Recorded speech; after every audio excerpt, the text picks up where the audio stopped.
Sorry, I don't love you. Afraid I've grown accustomed to. Cause with you something isn't wrong, something isn't wrong, something isn't right.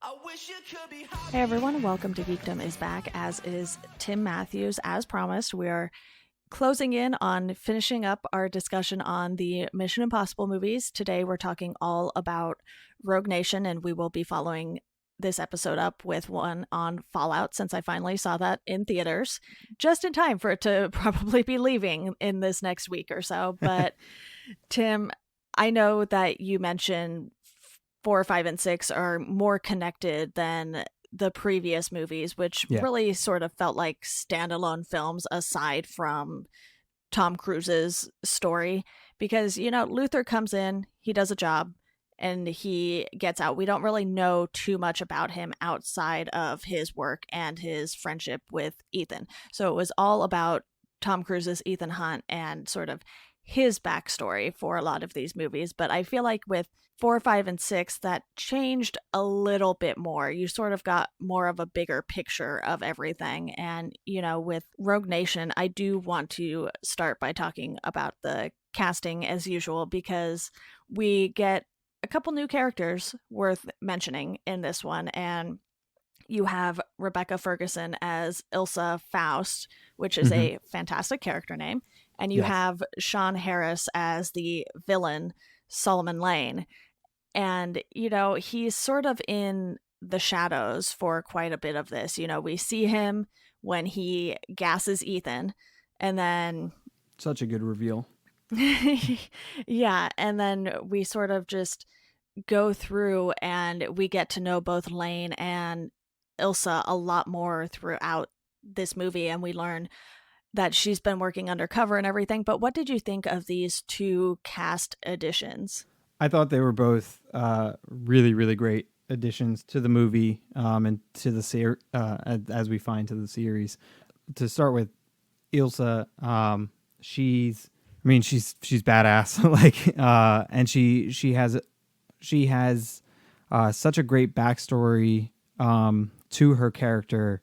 Like I love how her story is that she's undercover for MI6, and just having her, you know, play, I don't even want to say both sides, because she kind of plays in more than two sides, and she just does such a great job in, like, her performance does such a great job in having that little bit of unpredictability for when she's kind of more on Lane's side, and then we start to learn kind of that she is working for MI6, but she's also kind of getting a little screwed over by MI6. And so there's a lot of depth to her character, which is nice. It's not just, oh, here's a female character that will become like a love interest for Tom Cruise. No, she's very much her own strong character.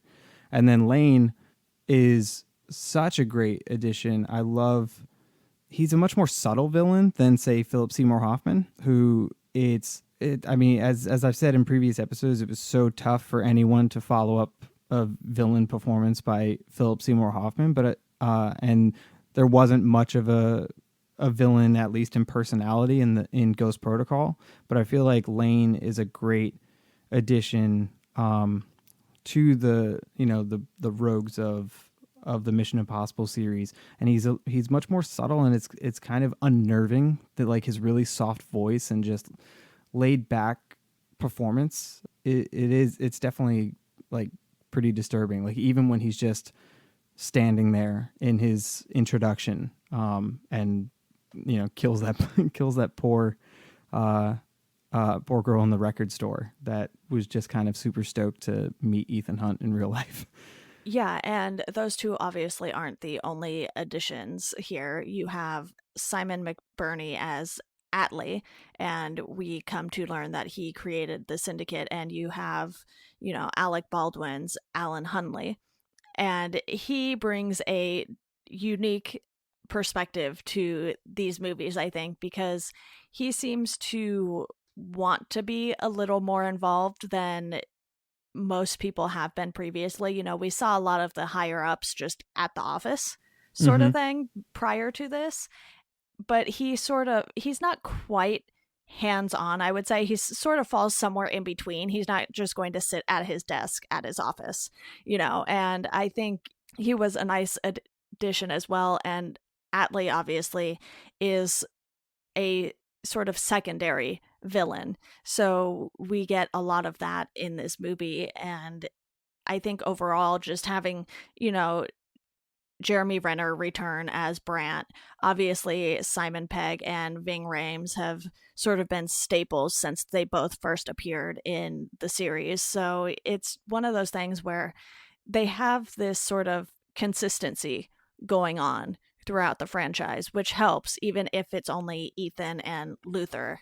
And Luther isn't always in, the meat of all of the movies, which is kind of nice that you don't necessarily need him to play that role in all of them up until this point. Yeah, and it's really nice. In this one is kind of I feel like this one's really the first time that we don't have one character from Ghost Protocol, but for the most part we have as far as our team in this movie, it's kind of the first time we've had almost our whole team carry over and continues, which has been nice because we got to know these characters. We got to know Brant a bit in Ghost Protocol, right. And the stuff he gets to do in this movie is a ton of fun, and apparently in a thing I read about, or not read about, I listened to with Christopher McQuarrie, he said that pretty much everything that Jeremy Renner says that's funny in the movie was ad-libbed by Jeremy Renner, and that everything that Christopher McQuarrie wrote, he was just like, this isn't funny. What Jeremy said was funnier. So he got to stretch a few more of his muscles in this movie. His like verbal sparring with Alec Baldwin, him trying to rope in Luther, but Luther's a little untrustworthy because he only really met him that one time at the end of Ghost Protocol, and so we have this familiar team, but we're also seeing this team really form and come together in a full fashion. And I really enjoyed that about this one. Yeah, so I want to move on to the story now. And as we go, we learn things like the fact that Benji has been at the CIA for 6 months, because as we know from before, the IMF was technically disbanded and does not exist, which I guess in a sense it never really did exist, and the syndicate is what they're going after, and they don't have all of the information at first. It's being pieced together as we go in this movie, and I really like how they sort of bring all of these characters together, because at first Ethan is intrigued by Ilsa because she helps him get away, but it's one of those things where Ethan knows not to really trust anyone other than, the people he's worked with before. And even then, I feel like sometimes he's still leery of characters like Brant and things like that. Mm-hmm. Obviously, Benji and Luther have been around a little longer. Luther especially, he's been there since the beginning. So it's one of those things where until he has all of the facts straight, Ethan is going to be careful, but then sometimes he's not, which is a very Ethan-like thing to do, even though he is so distrustful of so many people. Absolutely. She helps him get away, and so he's like, all right, clearly there's something different about her. She's not fully in with these guys, but at the same time, still don't know who she is, don't know who she's working for. She could have just been helping Ethan for her own interests, and it just so happened that him escaping benefited her, more so than him being interrogated. So a lot of questions for him to still figure out. But yeah, Ethan, he does have that just charm to him of wanting to believe in the good in people. So if he senses good in someone, he's going to lean further into that. And sometimes it bites him in the butt, and then sometimes it doesn't. But, and then he does impossible things and figures it out. Yeah, exactly. He is willing to take a lot of risks when it comes to the mission and his own life, but he typically won't put other people in danger unless he knows he's going to be able to save them in the end, pretty much. So he definitely has this sort of hero complex, but it never really gets in the way of the story, which I enjoy. You know, every time he does something crazy, it's very believable by especially the fifth movie here, that this is something he would actually think is completely reasonable. Yeah, absolutely. Absolutely. Like you don't second guess, when he hops on a motorcycle and goes into a high-speed chase, or says, all right, I'm going to hold my breath for 4 minutes underwater. This sounds insane, but this is what we got to do, so I'm going to do it. And doesn't, isn't like, oh, maybe there's another way that we can do this. It's like, nope, that's it. Sounds crazy. We should do it. What did you think of the fact that Hunley had a shoot to kill order out on Ethan? I understand why that would happen, but it's one of those things where, Ethan is sort of the best asset that they have. And no matter how rogue he goes, he always comes through in the end. And you would think they would sort of know this by now. So it seemed like this was put in the movie a little more for some dramatic tension between Hunley and pretty much anyone who is helping Ethan out. Yeah, I mean, it's definitely setting up the antagonizing plot point between the two of them. I think it is done pretty well in kind of Huntley's explanation of it. In we have no evidence that the syndicate exists. I feel like he's got two ideas in his head. Is that one, that Ethan has created the syndicate himself to actually cover up his mistakes or carry out these ridiculous things, which I feel like he doesn't fully believe that one. And then the other side of it is I feel like he sees Ethan so passionately obsessed with going after the syndicate that it's like maybe he's snapped and he's gone off his rocker. And here we have one of our best and most capable agents out there who's now become a danger to himself and everyone around him. And maybe the shoot to kill option is the best he can think of. It definitely feels a little extreme. Like it feels like they could take him in, but maybe he feels that trying to take him in, more people might get hurt because he's Ethan Hunt and he'll get out of it. It definitely is a little of a stretch, but thankfully they do pull back on that a little bit as the movie progresses. Just a little bit of a stretch there, but one of the other things I wanted to talk about is the syndicate specifically, because obviously Lane is the main guy that they end up going after, but I really liked the idea of the syndicate.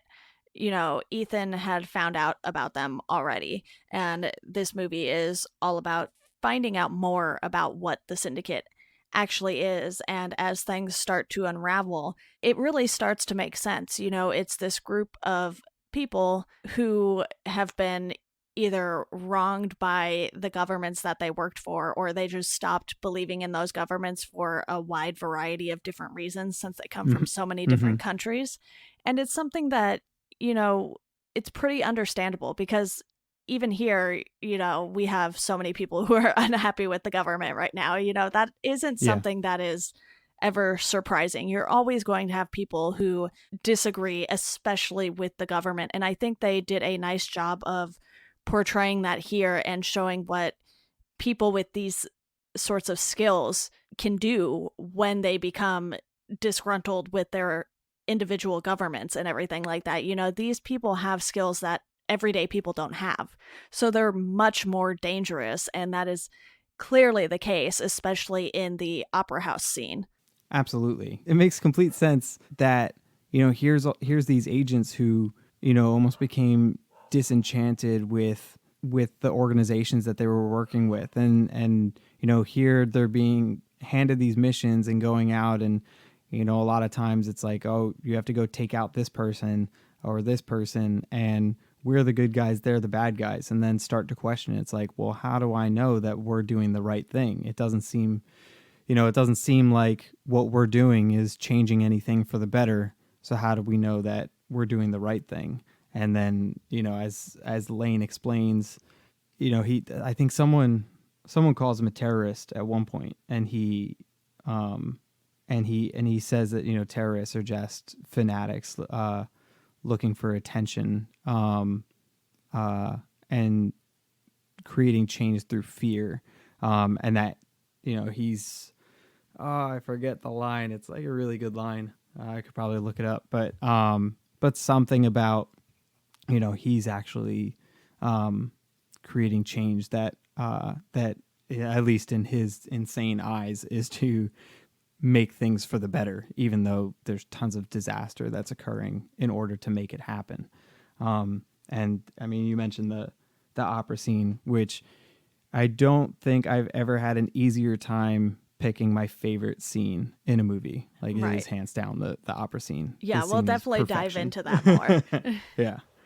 But the opening scene, when we're introduced to, well, not the opening scene is the plane, but when we're introduced to Lane, Ethan gets his mission, and it's all about the syndicate, and then it reveals that the syndicate is the one who made this recording, is a nice little taste of, we're so, like, they have people literally everywhere, and so even your little you know, mission thing has come out, and they infiltrated that, and it's like, now we know who you are, Ethan Hunt. If you try to come after us, we'll kill you. And it's I feel like it's a really, really great start, that here's this big organization, and they kind of give us everything we need to know about how powerful they are right in that first scene. Definitely. And obviously the story ends up coming full circle in a sense, you know, not necessarily with that initial opening scene, but the one you mentioned where they introduce Lane. You know, by the end, we're seeing the same thing happen to him that he did to Ethan. And I really like how they tied that all together, basically from beginning to end. And, you know, I think we might as well go ahead and go into the action scenes here, because there were a lot. So, you know, and of varying types of action too. You mentioned the opening scene with the plane, which is completely insane in itself. And it's just one of those things where they definitely know how to kick off a movie and rope you in with the action and everything like that. And then we have fight scenes, car chases, the opera house scene where it was sort of a mix of being a spy and trying to save people. And so you have this great choreographed moment at the opera house where Ethan is fighting the dude who is quite literally almost twice his size. And it's just one of those things where how they put those two characters together and just sort of move the camera around as they were going through the scene. It just looks so great. And obviously technology has advanced a lot since that first movie came out. And, you know, we mentioned how they did a lot more practical scenes in that one for, you know, the visual effects and everything. But here, you know, Rogue Nation was in 2015, so it was almost 20 years after that initial movie to kick off the franchise. So that's a big gap for technology. So we see way more things than we would have seen in a 90s movie, probably, because they can just fit so much more in and make it look so much better.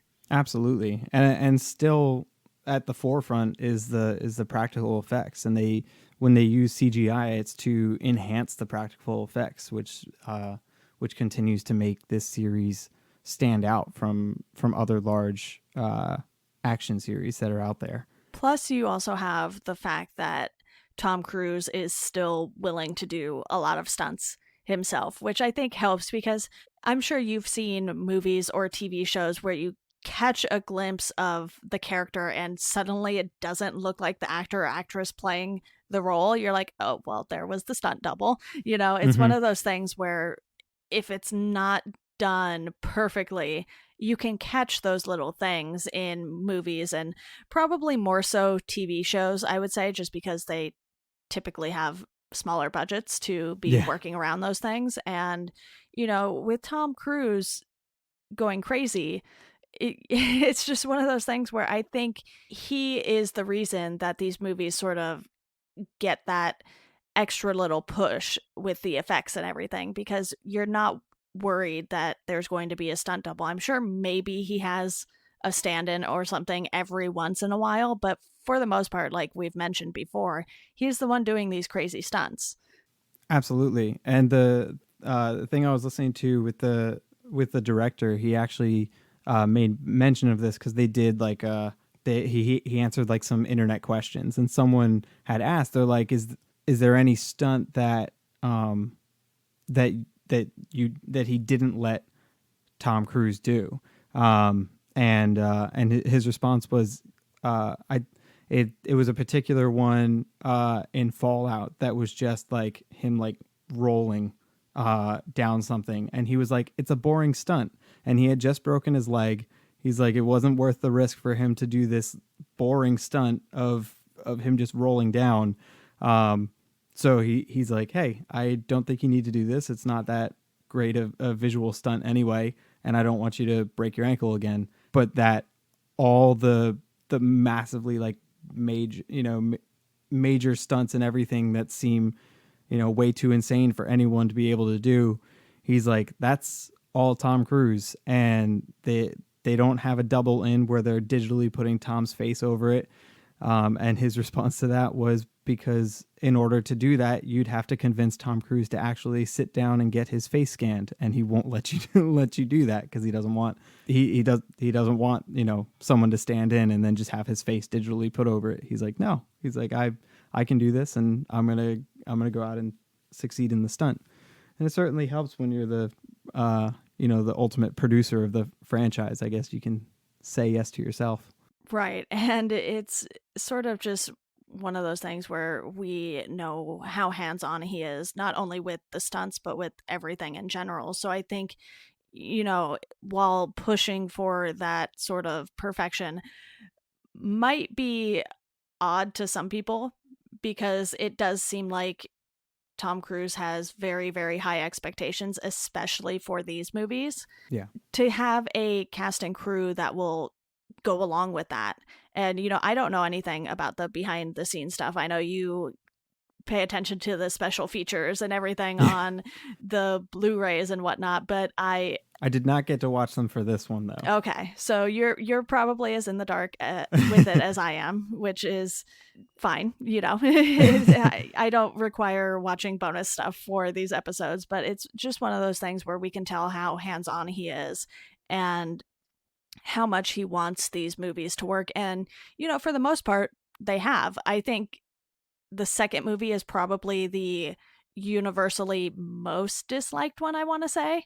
And yeah. I think that's sort of just because of how that story felt a little disjointed at times. And, obviously we've already discussed that, but with this one, especially because he found out about the syndicate and then went into this movie figuring out what exactly the syndicate was, it just made it a little more entertaining. And, for the action scenes, I mentioned the car chase and everything, and it's just done so well. I don't even know what more to say about it, because it was a fantastic car chase scene. I was just like, wow, this is wonderful. And, even including the motorcycles, sometimes those can get a little messy, because it's like, well, okay, how are you really going to catch a motorcycle in a car?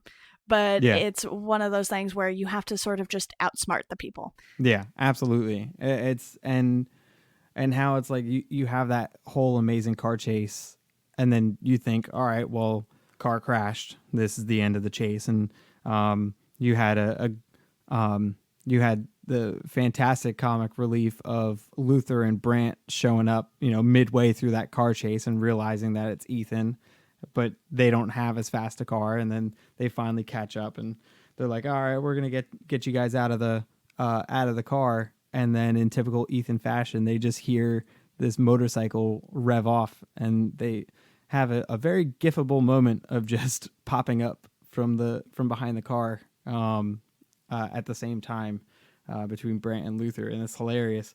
But then, so here you already had this super high adrenaline car chase, and now you have immediately after this super high adrenaline motorcycle chase where you have him maneuvering so that, the motorcycles, crash into a car and then flips off the side and explodes. And what's incredible about that scene is it doesn't feel like it goes on too long. The timing and the editing of it just it feels perfect. Like from start to finish, the energy stays high. They give you that little lull in the middle, but then it picks back up. But you're not sitting there and being like, wow, this action scene is really still going. And sometimes that can happen in an action movie, and especially, in some Michael Bay movies.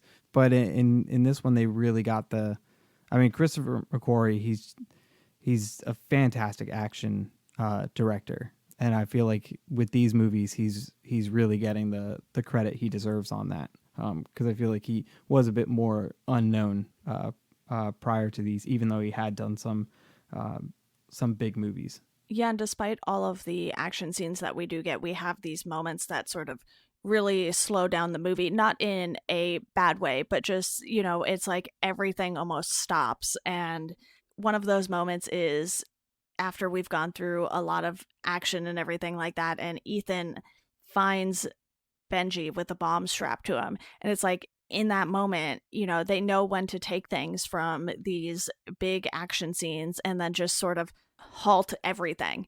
It's like in that moment, Ethan was like, okay, all right, let me work through this. And you can sort of see the wheels turning in his head as he's working his way through this. And obviously that's not something that Lane can see. So we see him going through the motions with that. And it's just one of those really great moments where, he knows when to put in these big action scenes and when to focus on some more important things. Absolutely. The character work is just as impressive in this film as the action is. Even before right before Benji gets taken, is one of my favorite little scenes in the movie when they show up at the train station and Ilsa is clearly, on her way, just trying to get out of there. And then, but she meets up with Ethan, sees him ahead, looks to one side, and you've got, Luther, and she spots him, looks to another, sees Benji, sees Brant. She's surrounded by them, but it's done in such this fantastic, playful way, that with the camaraderie of that team, it works so easily. But then the two of them sit down and they have this great and real discussion of, here's all the different options on what we can do to try and take down Lane. But if we try to do this, your government's still not going to believe you, and they're going to take you and your team in and throw you in for treason. But if we do this might work, but then this could go wrong with that. And then she offers this, this final option of just, why don't we walk away? We've done everything we can for our governments, and they've put us through the ringer. Maybe it's just our time. Other people, there will be more people just like us. And you have this pause of Ethan just, contemplating it, but he knows, like, he already knows that he tried to walk away from the life before. He can't stay away from it, and watch things go wrong in the world and wonder if he could have helped. And then, of course, in that moment, before we even get something to resolve from it, Benji's taken. And it feels like more action is going to pick up from there. But instead we continue to get more great character work. So it's the pacing of this film, I think, is pretty impressive in that way. It continues in how the past couple have, where the action doesn't feel like, oh, here we go with another action sequence. It all flows together really well, which I think accentuates the character moments. I totally agree, and it helps when the movies don't feel nearly as long as they actually are. Every once in a while, you'll get a movie that's over 2 hours and it really feels like it's over two Yeah. hours. But that isn't the case with this. Like you said, it flows so well, especially, between action scenes and everything. And you already mentioned the opera house scene being one of your favorite moments in the movie. So why don't we go ahead and discuss that a little more in depth, because I am totally in agreement with you on that as well. It's just such a well done scene. And, at first, Benji is all excited that he's going to the opera, but Oh, he's yeah. not really there to enjoy it. So even though Benji is sorely disappointed, we all get to enjoy this opera house scene. Absolutely. Yeah. From the start, like even before we get to the opera, we get these great moments with Benji being enlisted by Ethan, and Benji's like freaking out, and then he's like excited to be working with Ethan, but then at the same time he's like, oh, I'm a little bummed that I thought I just won tickets to the opera. But then it just from there leads into this scene that flows seamlessly between espionage, between action, the tension, the cinematography, and the editing of this scene is just unreal. I mean, I love the way they play with the lighting, because they're up like within the stage, and so you can mess with the stage lighting, and then you have Benji trying to search out who's or find Lane, but then realizing that there's not just one assassin, then there's another assassin and another assassin. And you had mentioned choreography earlier, and it has that fantastic choreography, but it doesn't feel like choreography, which is what works so well. Sometimes when you watch fight scenes, it probably more so I've noticed on some television shows, but even in some movies, it can feel very rehearsed, and that this is a choreographed thing, that they're just going through the motions. But the choreography in the fights, as well as the way just the camera moves from sequence to sequence within this scene, it flows so naturally that it almost feels like it shouldn't work, like that it should feel super rehearsed, but it doesn't. I'm completely enamored by that scene every single time I watch it.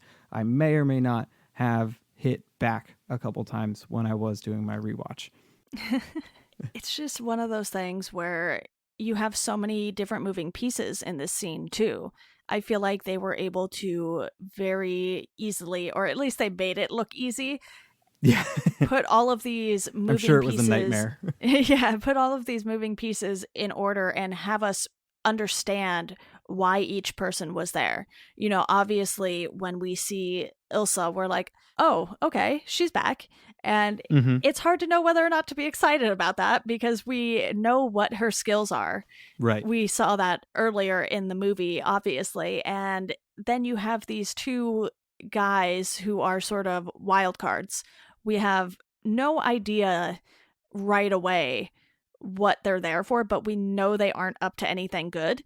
So it's just one of those things where the tension is very high throughout this entire scene too. And you have Benji doing his thing, and you have Ethan trying to figure out what's going on, and then you have Ilsa, who is sort of in a pretty good hiding spot, if you ask me, and no one in the audience seems to see her or any of this going on, which is kind of amazing. I guess some people really focus on the stage and not everything around it. I don't know. Maybe I just look around a lot more when I'm in a place like that. I've never been to the opera necessarily, but I've been to a musical or two. So, it's kind of similar, but everything was just so well put together with this scene. It was, and you don't feel like, with everything, all the moving parts in it that are going on, it's remarkable that you don't feel like disoriented. The way that they pull it off,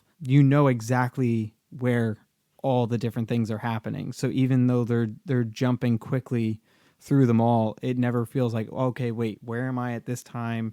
And if I'm here, then where's Benji? Where's Ethan? Where's Ilsa? It's all calculated so well that that you're just engrossed in everything and follow it so easily. And it's even though there's such high tension, it's also super entertaining. Like Ethan being completely outmatched by this guy, and then Benji getting thrusted into the action by this assassin who outmatches him, but Benji in his own little way, making it through. Such a fun scene, even though a lot of tension. Right. I think that pretty much covers it for this scene, though. I'm sure we could, if we went step by step, we could go in depth on it a lot more. But give for the listeners everyone what they want. Well, I don't know if they want that. I don't know. Yeah. So for everyone else's sake, we're just gonna leave it at that. But do you have any final thoughts on this one? Really just that I feel like the supporting cast really gets to stretch their acting muscles a bit more in this one, especially Benji. He gets some really great dramatic scenes. He gets his funny stuff of when he's secretly playing video games at work. But then I really enjoy when he and Ethan are first going over the plan after the opera, and Ethan's trying to tell him to go home, and Benji stands up for himself. And I feel like that's a really great dramatic scene for him. Obviously, when he's sitting on a chair with a bomb strapped to him, really terrific scene from everyone involved. And the one scene that we didn't cover that I really enjoyed is the taking of the prime minister. And Huntley gets that he gets roped into being a part of the team just by proxy, that it's like now you're involved because all this stuff is happening, but here's how you're going to benefit from it. And that whole scene is handled so playfully, and there's a lot of exposition that's happening in that scene, but because of how entertaining it is and how quick everything's moving, it doesn't feel like I'm just getting like an information drop. And I think that's something that this series really excels well with. They do a really nice job in giving you a ton of exposition, but in entertaining ways and satisfying ways. And so I really enjoyed that scene, which of course led to a great chase through London. But those are the main parts that I feel like we didn't cover yet. There's just so much to unpack in this movie. It I really feel like is. it's one of those things where, obviously any movie that's over 2 hours probably has a lot going on in it if it's done properly. And I certainly think that this one is. And, one of the things that I really took notice of throughout this is sort of the budding relationship between Ilsa and Ethan. It's not necessarily explicit, but they do a lot of these subtle things from the beginning of the movie all the way until the end, and you can sort of tell that obviously Ethan is never really going to get over Julia, and we see that obviously more in the next movie, which we are going to be discussing shortly here. But Ilsa is someone he can relate to in a way that he couldn't with her, so it's sort of this different kind of relationship for him, and I think it's really one he needs. It's great to have Luther and Benji and maybe Brant kind of sort of, but it's not quite the same. Absolutely. Yeah, there's a respect and admiration between the two of them that I think launches a bit more of that romantic spark that they very smartly keep very subtle in this film, and just let the audiences, feel it and figure it out for themselves. And it's like, we can all see where this is going. We can all see where this is developing. But it just feels in this natural way where neither of them are outright saying it. And it's, they feel a connection to each other in this insane world of espionage that that they're both, you know, really forever linked to. And that relationship is definitely done really well. And as we see, you know, her as a returning character in the next one, really everyone that we have in this movie except for Brant are returning characters. So it's more of we've gotten to spend time with these characters a lot more in Ghost Protocol and then in Rogue Nation, and it's been a lot of fun to then spend even more time with them in Fallout. And as we said, you know, earlier on, that you know 4, 5, and 6 are a lot more connected than some of the other ones. They still do a really nice job in feeling like complete and individual movies on their own. That it's like, yeah, if you watch them all, you're certainly getting more out of it than maybe someone who's just jumping in randomly and hasn't seen any of the others.